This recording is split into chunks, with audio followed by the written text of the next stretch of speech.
الرجيم بسم الله الرحمن الرحيم إن الذين فرقوا دينهم وكانوا شيعا لست منهم في شيء إنما أمرهم إلى الله ثم ينبئهم بما كانوا يفعلون من جاء بالحسنة فله عشر أمثالها ومن جاء بالسيئة فلا يجزى إلا مثلها وهم لا يظلمون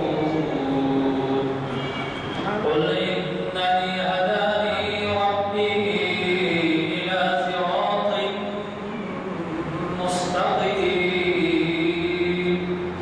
دينا قيما ملة إبراهيم حنيفا وما كان من المشركين قل إن صلاتي ونسكي ومحياي ومماتي لله رب العالمين لا شريك له وبذلك أمرت وأنا أول المسلمين صدق الله العظيم. ورحمۃ اللہ وبرکاتہ.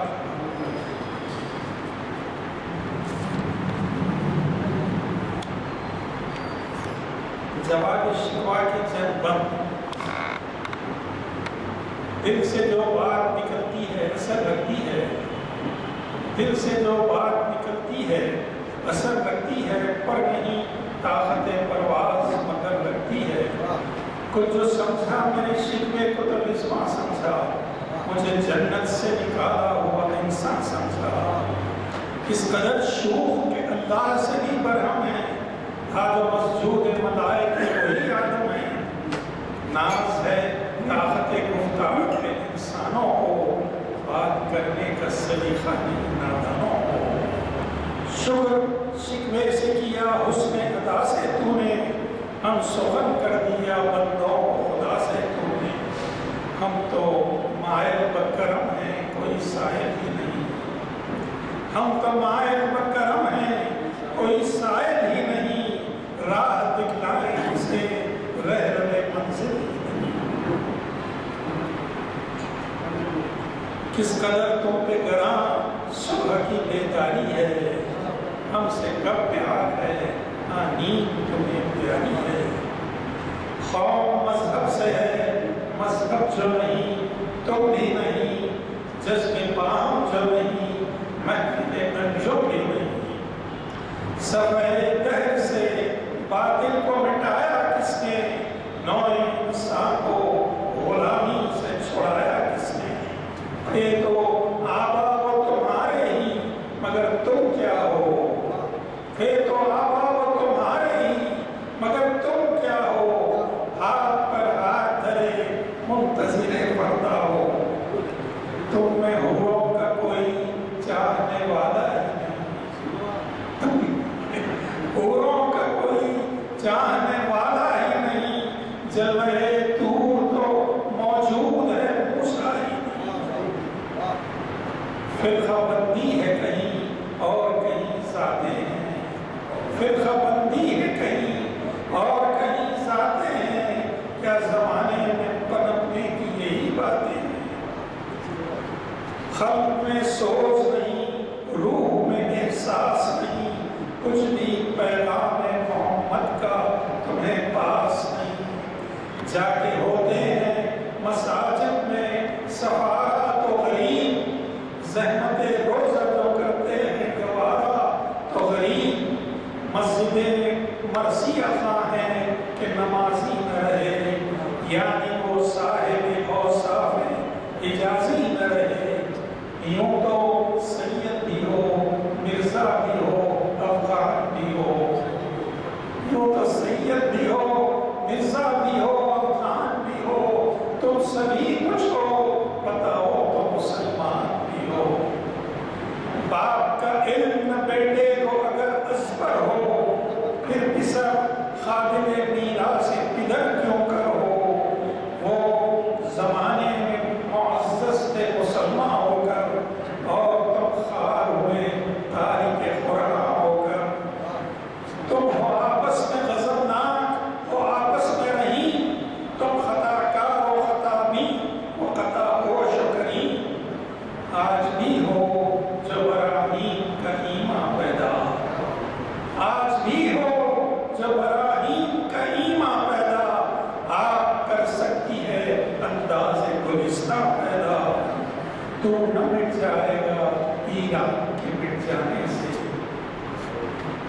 مٹ جائے گا ایران کے مٹ جانے سے، نشے میں کو تعلق نہیں پیمانے سے۔ وقت فرصت ہے کہاں، کام ابھی باقی ہے، نور توحید کا اتمام ابھی باقی ہے۔ قوت عشق سے ہر پست کو بالا کر دے، قوت عشق سے ہر پست کو بالا کر دے، دہر میں اسم محمد سے اجالا کر دے، کی محمد سے وفا تو نے تو ہم تیرے ہیں، کی محمد سے وفا تو نے تو ہم تیرے ہیں، یہ جہاں چیز ہے کیا لوح و قلم تیرے۔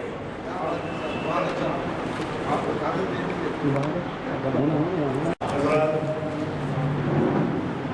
آج کی یہ محفل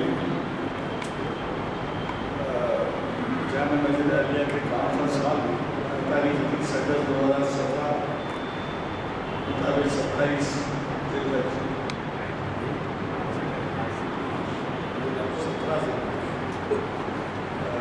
1438 بعد نماز عصر بعنوان احوال و عرصہ حاضر منعقد ہو گئے۔ گجرات آپ کا تعارف پروفیسر نذیر ڈڈا سے اس لیے کرانا ضروری ہے کہ وہ ہمارے یہاں پہلی دفعہ حیثیت مقرر شرکت کر رہے ہیں۔ مجھے پتہ ہے کہ انہوں نے شاید شکیل صاحب کے خیالات سننے کے لیے حاضر ہوئے تھے، لیکن اب مجھے مقرر کی حیثیت سے ان کا تعارف کرنا ہے۔ جو افراد پیچھے بیٹھے ہیں رکھے اپنے سامنے کی کرسیاں نہ خالی رکھے تو اچھا ہے، مقرر کے لیے مہربانی ہے۔ تو گزارش ہے کہ دو تین باتیں آپ سے عرض کرنی ہیں۔ ایک تو یہ کہ ہمارا سلسلہ محفل شاید ایک ہفتے کے لیے ملتوی رہے گا، اور 4 سنڈے کے بعد ہمارا سلسلہ ہفتے سے شروع ہوتا ہے، تو ہفتے سے 4 سنڈے تک ملتوی رہے گا، اور اس کے بعد اگلے ہفتے سے عید کے ہفتے کے بعد کے ہفتے سے شروع ہو جائے گا۔ دوسرا ہے کہ عصر کی نماز کا اعلان کیا گیا ہے۔ عصر کیا 5 بجے کا جمعہ سے یعنی کل ہی پرسوں سے 5 بجے عصر کی نماز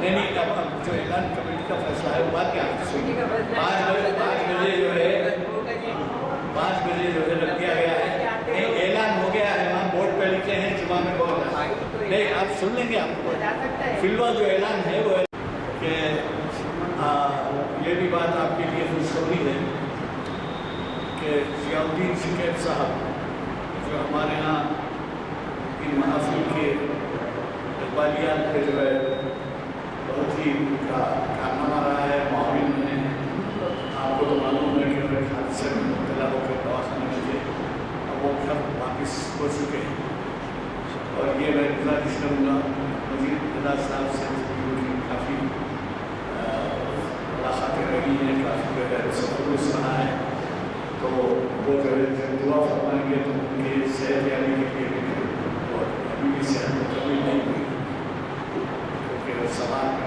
فرق ہے، لیکن یہ ہے کہ ڈاکٹر نے اجازت دے دی ہے اور ان تک چلے گا۔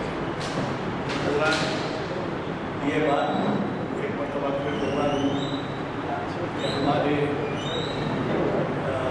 ان محافل کے امداد کو دنیا بھر میں دیکھا جا رہا ہے، اور اس کے اندر رواں آپ کو پتہ ہے کہ ایک صاحب جو بہت ہی زیادہ ہمارے خطرناک ہیں، انہوں نے ویب سائٹ فراہم کیا، اور اس کی وجہ سے آج جگہ جگہ یہ دیکھا جاتا ہے، لیکن مجھے یہ شکوہ ہے کہ ہمارے پرانے شہر میں جو ہے اس کو کم دیکھا جاتا ہے۔ تو آپ حضرات جب کبھی بھی موقع ملے فیملیز کے ساتھ بیٹھ جائیں اور اس کا استفادہ ہو سکتا ہے، کیونکہ ویب سائٹ کے معنی کیا ہے، گھر پہ بھی بیٹھ کر اگر نہیں سنیں گے تو استفادہ نہیں۔ اور آپ کو تو معلوم ہے کہ بے دینی کا یہ عالم ہے کہ پولیس کو جو ہے آپریشن چبوترا، آپریشن نورستان برہم شہر میں شروع کرنا پڑا، یعنی کر چکے ہیں وہ اور تربیت دے رہے ہیں، لیکن